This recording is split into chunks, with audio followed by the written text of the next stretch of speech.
하늘숲 새벽 묵상 시간에 오신 여러분들을 환영합니다. 오늘 말씀의 제목은 다니엘서 2장과 예언에 대한 역사주의적 접근입니다.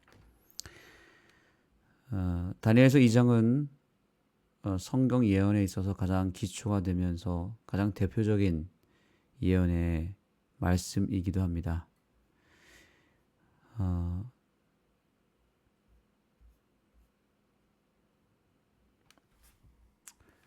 자, 여기 이 말씀 보겠습니다. 성경 전체에서 가장 강력한 예언 중 하나는 다니엘서 2장이다.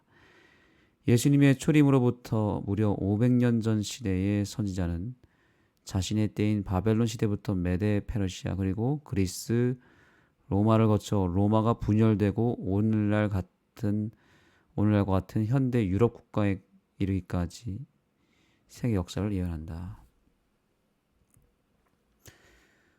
이 다니엘서 2장은 매우 중요한 성경 예언에 있어서 기초가 되고 가장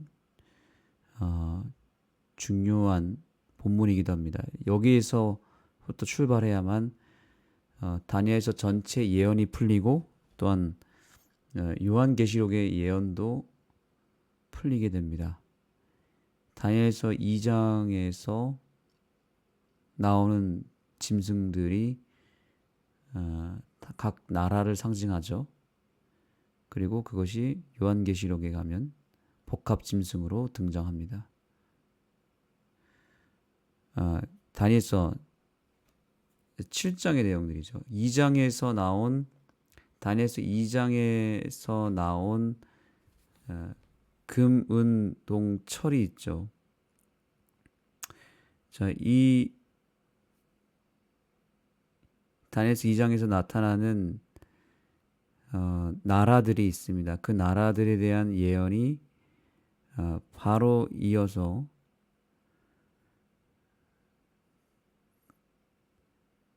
다니엘서 7장으로 향하게 됩니다.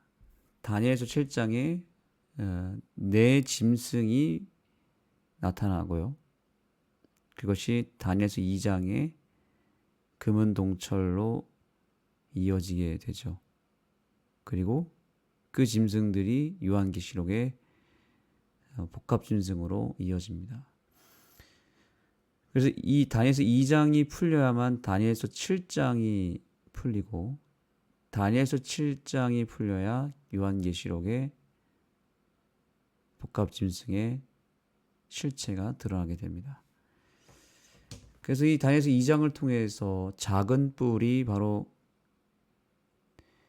이 넷째 나라에서 나온다는 것을 우리가 알게 되죠. 그 작은 뿔은 지금의 유럽 국가에서 이루어지는 역사라는 것이죠.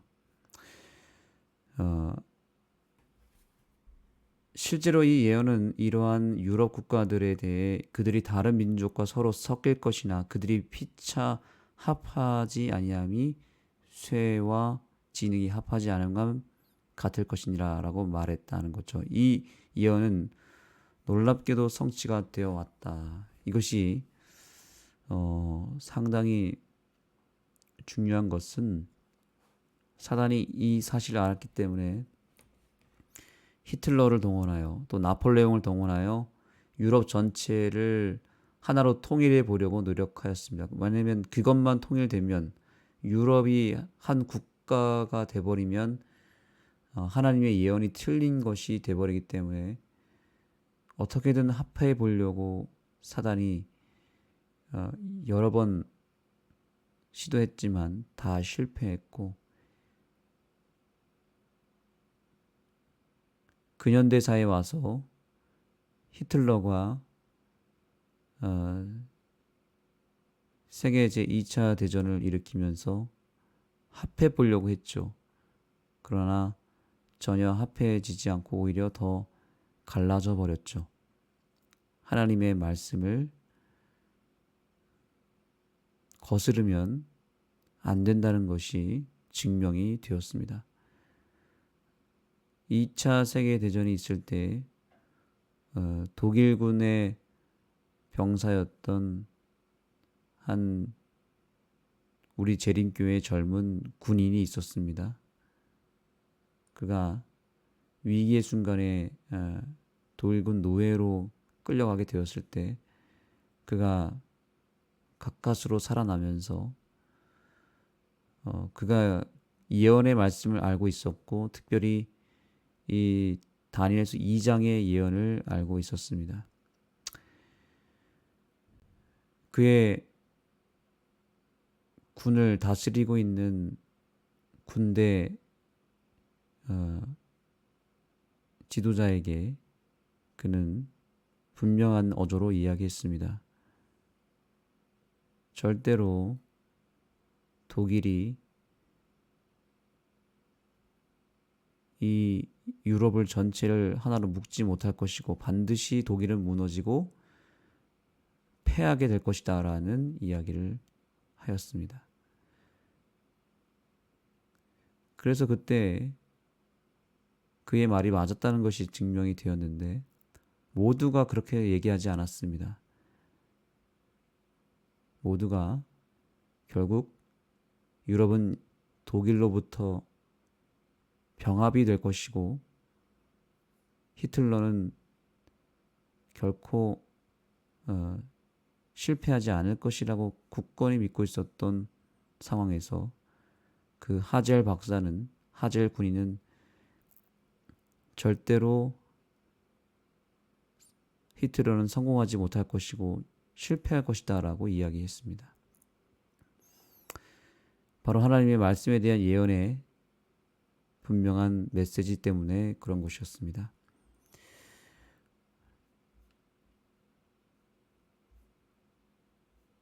자, 이처럼 성경의 말씀은 실제적이며 특별히 성경의 예언의 말씀은 상징적이거나 비유로서 얘기한 것이 아니라 실제에 나타나는 사건으로서 역사적 한복판에 기록된 예언의 말씀인 것입니다. 다니엘서의 종말 예언은 모두 다니엘 2장에 제시된 기초를 따른다. 나머지 예언들도 다니엘서 2장과 마찬가지의 순서로 하나님께서 영원한 왕국을 세우실 때까지 한 제국에서 다른 제국으로 이어진다. 이 다니엘서 2장의 말씀을 어떤 교회는 상징으로 비유로 풀려고 합니다. 그러나 이것은 성경이 직접 해석을 해주죠. 이 다니엘서 7장을 통해서 더 분명하게 이 다니엘서 2장이 하나님의 역사 속에 이루어진 분명한 사건이라는 것을 알게 됩니다. 예언은 고대에서 시작하여 미래로 이어지는 심지어 우리 시대까지 차례대로 끊임없이 등장하는 제국의 모습으로 역사 가운데 이루어진다. 이것이 예언을 해석하는 역사주의적 접근 방식이며 본문이 의도하는 바이다. 이러한 역사주의적 접근을 사용하는 것은 특히 요한계시록에 묘사된 마지막 날의 사건을 이해하는 데 매우 중요하다. 아멘. 여기서 역사주의적 접근을 이야기하는데 이것은 바로 우리 재림교회가 취한 해석 방법입니다. 이 말은 무엇을 의미하냐면 이렇게 역사주의적 해석 방식으로 예언을 풀어가는 교회는 놀랍게도 재림교회가 유일하다는 것입니다. 이 교리 가운데서 재림교회만 가지고 있는 독특한 특징이 몇 가지가 있는데 그 중에 대표적인 것이 안식일이고 또한 그 중에 또한 대표적인 것이 영혼불멸설입니다. 영혼불멸설도 보면은 재림교회를 제외한 나머지 모든 종교와 교파에 다 들어가 있죠. 지옥을 믿는 종교와 종파도 안식일 교회를 제외한 나머지입니다. 그리고 앞으로 안식일 계명도 물론 몇 교회들이 지키고 있고 유대인들이 지키고 있지만 이 안식일의 가치도 결국 재림교회를 통해서 더 드러나게 될 것이고요. 또 하나 이 예언의 해석 방식도 어떤 교회들은 이것을 비유나 혹은 상징으로만 풀어버려서 전혀 역사적 개념을 가지고 이것을 이해하지 않습니다. 다 상징으로 풀어버립니다. 그것 또한 문제가 큽니다. 가장 대표적으로 그렇게 푸는 교회가 신천지 교회입니다. 다니엘서 2장은 바벨론, 페르시아, 그리스, 로마라고 하는 이 기본적인 네 나라에 대한 등장으로 봐야 되고, 그렇게 보는 이유는 성경 자체가 그렇게 해석하기 때문인데 그것을 완벽하게 거부해 버립니다. 또 어떤 교회는 과거주의적 관점에서 예언을 해석합니다. 과거주의적 관점이라 함은 이것은 이미 과거에 다 성취된 사건으로서 다니엘서가 쓰여진 때가 바로 예수님 오시기 몇백 년 전이죠. 약 500년 전일 겁니다. 그런데 다니엘서의 예언이 예수님 오시기 전에 이미 다 이루어진 것으로, 성취된 것으로 묘사하는 경우들이 있습니다. 과거에 다 이루어졌다. 다니엘서가 그때 다 이루어졌다면 요한계시록도 다 그러면 과거주의적 관점으로 해석을 해야 되죠. 예수님 오시기 전, 그리고 예수님 당시 시기에 맞춰서 성경의 모든 예언이 다 이루어져 버렸다. 요한계시록도 요한 때에, 요한이 살아있는 동안에 다 끝난 사건이다. 이렇게 보는 것입니다. 이것이 과거주의적 해석 접근입니다. 또 하나가 있는데 그것은 미래주의적 해석 방법인데 이것은 완전히 정반대입니다.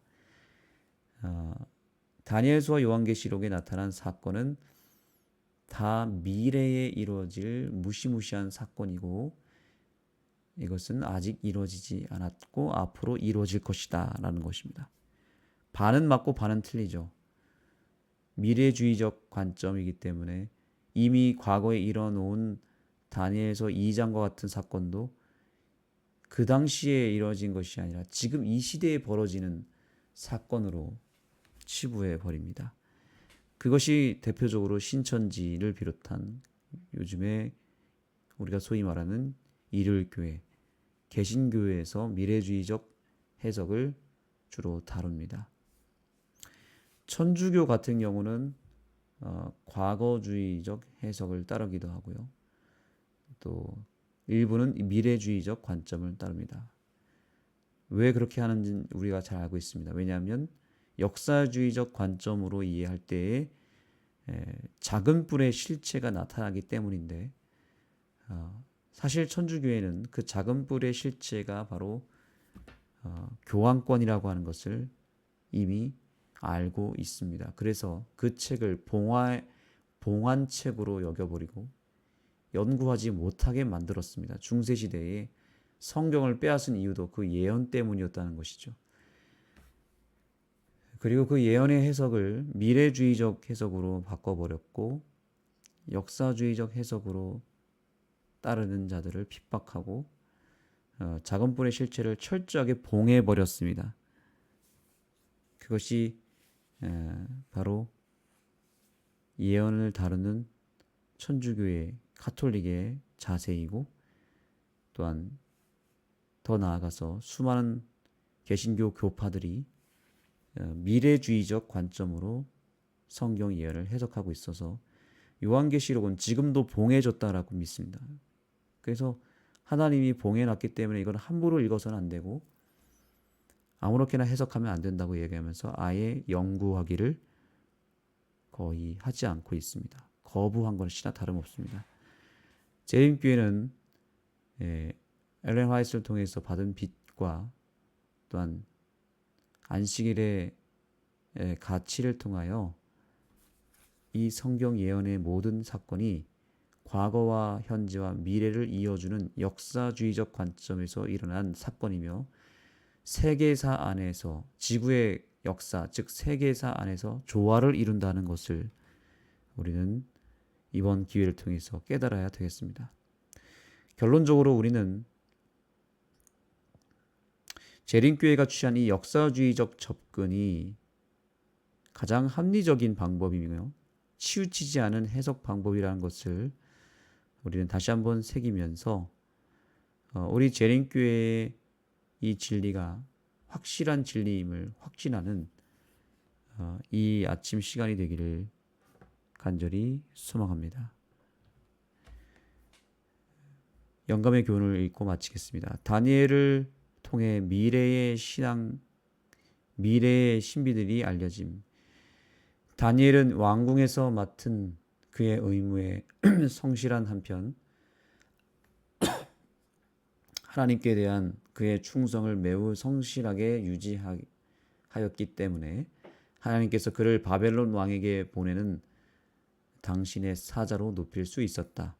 그를 통하여 미래의 신비들이 알려졌으므로 느부갓네살은 다니엘의 하나님을 모든 신의 신이요 모든 왕의 주제시로다. 내 하나님은 모든 은밀한 것을 나타내시는 자시로다 라고 인정하지 않을 수 없었다. 바로 역사주의적 관점을 통해서 그 당시에 곧 벌어질 사건들을 느부갓네살 왕의 꿈을 통하여 해석한 다니엘. 그 다니엘이 마지막 때에도 등장할 것인데 어떤 교회가 다니엘과 같은 교회일까요? 예언의 말씀을 다니엘과 똑같은 시간표대로 해석하는 교회여야만 하겠죠. 과거주의는 다니엘 선지자의 해석 방법과 일치가 되지 않습니다.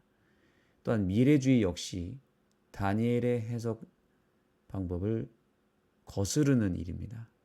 오직 역사주의적 해석 방법만이 다니엘과 조화를 이루는 그런 해석이죠. 그리고 그러한 해석을 따르는 자들이 극소수밖에 없을 터인데 바로 마지막 시대에 등장하게 될 두 번째 다니엘을 상징하기도 하겠죠. 그래서 우리는 이 다니엘서 2장의 예언을 다시 한번 깊이 묵상하고 그 해석 방법의 가치를 분명하게 부여하여 다니엘서 2장의 말씀을 새롭게 깨닫고 다시 한번 마지막 때를 준비하는 이 시대에 다니엘로 거듭나게 되기를 간절히 소망합니다. 기도하겠습니다. 하나님, 마지막 때가 되면 작은 뿔이 이 세상을 다스리고 지배하고 또한 하나님의 교회를 공격하고 무너뜨릴 것을 우리가 이미 다니엘서의 말씀을 통하여 오래전에 깨닫게 되었습니다. 이 귀한 가치를 너무나 당연하게 여기고 또 이것을 감추는 삶이 아니라 이제는 드러내는 삶을 살게 해주시고 세상의 때가 마지막 때가 가까웠음을 우리가 이제 피부로 느끼고 있사오니 이제부터는 예언의 말씀을 몸에 지니며 살게 해주시고 가는 곳마다 이 예언의 말씀을 증거할 수 있도록 도와주옵소서. 마지막 때의 사단의 실체 또한 작은 풀의 실체를 정확하게 꿰뚫어 보며 시대를 분별하고 또한 사단이 또한 작은 뿔과 연합하여 또 새끼양 미국과 연합하여 이 세상을 지금 뒤흔들기 위하여 준비하고 있는 이때에 우리가 더 깨어서 준비할 수 있게 해주시고 하나님의 말씀을 더 붙잡게 하여 주시고 그 속에 담긴 예수 그리스도의 품성과 예수님의 구원을 내 것으로 하루빨리 삼는 우리 모든 주의 백성들이 되게 하여 주옵소서. 예수님의 이름으로 간절히 기도드립니다. 오늘 다니엘서 2장의 말씀을 다시 묵상하시고 그 속에 담긴 깊은 뜻을 이 기도 시간을 통해서 깨닫고 하나님께 가까이 나아가는 귀한 시간을 보내도록 하겠습니다. 각자 개인 기도 하시겠습니다.